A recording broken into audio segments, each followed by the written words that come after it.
আলহামদুলিল্লাহ আলহামদুলিল্লাহি ওয়াহদা ওয়াসসালাতু ওয়াসসালামু আলা মান লা নাবিয়্যা বা'দা আম্মা বা'দ। আনাস ইবনে মালিক রাদিয়াল্লাহু তাআলা আনহু থেকে বর্ণিত, তিনি বলেন, রাসূলুল্লাহ সাল্লাল্লাহু আলাইহি ওয়াসাল্লাম খুব দীর্ঘ ছিলেন না, আবার খাটোও ছিলেন না।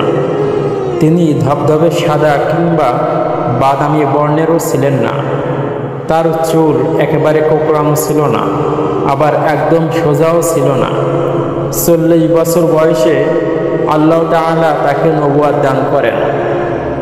এরপর মক্কায় 10 বছর এবং মদিনায় 10 বছর কাটান। আল্লাহ তাআলা 60 বছর বয়সে তাকে ওফাত দান করেন। ওফাতকালে তার মাথা ও দাড়ির 20টি চুলও সাদা ছিল না। শামায়েলে তিরমিজি হাদিস নং 1।